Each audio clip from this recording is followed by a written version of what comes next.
அண்மை செய்தியை பார்த்து வருகிறோம். திருப்புவனம் இளைஞர் அஜித்குமாரின் குடும்பத்தினரிடம் இபிஎஸ் தொடர்பு கொண்டு தொலைபேசி வாயிலாக பேசியிருந்தார். இந்த நிலையில் சாத்தான் வேதம் ஓதுவது போல இபிஎஸ் பேச்சு இருப்பதாக திமுக அமைப்பு செயலாளர் RS பாரதி தெரிவித்திருக்கிறார். விவரங்களோடு இணைகிறார் செய்தியாளர் பாரிகார்த்திக்.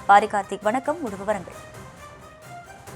வணக்கம். சாத்தான் வேதம் ஓதுவது போல திருப்புவனம் இளைஞர் அஜித்குமாரின் குடும்பத்தினரிடம் உங்களுக்கு நீதி கிடைக்கும் வரை அதிமுக துணை நிற்கும் என எதிர்க்கட்சி தலைவர் எடப்பாடி பழனிசாமி பேசியிருக்கிறார் என தற்போது கடுமையாக கண்டனம் தெரிவித்து திமுகவினுடைய அமைப்பு செயலர் RS பாரதி அறிக்கை ஒன்றை வெளியிட்டிருக்கிறார். அந்த அறிக்கையில் திருப்புவனம் கொடூரம் பற்றிய தகவல் வந்ததுமே குற்றம் சாட்டப்பட்ட 6 காவலர்கள் உடனடியாக பணியிடை நீக்கம் செய்யப்பட்டுள்ளார்கள் எனவும் விரைந்து கைது செய்யப்பட்டிருக்க எனவும் குறிப்பிட்டிருக்கிறார். மேலும் பாதிக்கப்பட்ட குடும்பத்தினரிடம் முதலமைச்சர் அவர்கள் தொலைபேசியில் தொடர்பு கொண்டு பேசியதோடு இந்த சம்பவத்திற்கு காரணமானவர்கள் மீது கடுமையான நடவடிக்கைகள் எடுக்கப்பட்டு நியாயம் கிடைத்திட வழிவகை செய்யப்படும் என உறுதி அளித்துள்ளதாகவும் தற்போது RS பாரதி தனது அறிக்கையில் தெரிவித்திருக்கிறார். மேலும் இந்த வழக்கும் சிபிஐக்கு மாற்றப்பட்டுள்ளதையும் சுட்டிக்காட்டியிருக்கிறார்.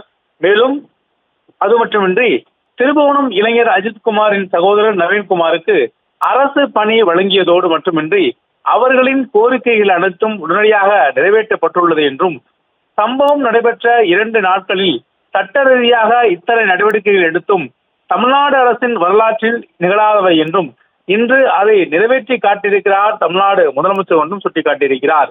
மேலும் உங்கள் 2 கால ஆட்சியில் நடைபெற்ற சாத்தான்குளம் சம்பவத்தில் ஜெயராஜ் பென்னிக்ஸ் இருவருமே உடல்நலக் குறைவால் இறந்தார்கள் என்றும் தூத்துக்குடி துப்பாக்கிச் சூட்டு டிவியில் பார்த்துதான் தெரிந்து கொண்டேன் என்றும் ஆணவத்தோடும் அலட்சிய மனப்பான்மையோடும் பேசியவர் தானே நீங்கள் என்றும் இப்போது நீதி எங்கே போனது, அதாவது அப்போது நீதி எங்கே போனது என்றும் கூவத்துருக்கா, கொஞ்சமேனும் உங்களுக்கு மனசாட்சி இல்லை என்றும் கேள்வி கேட்டிருக்கிறார்.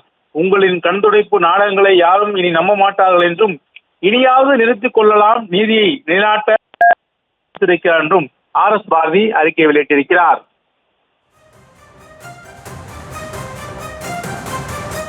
விவரங்களுக்கு நன்றி பாரிகார்த்திக்.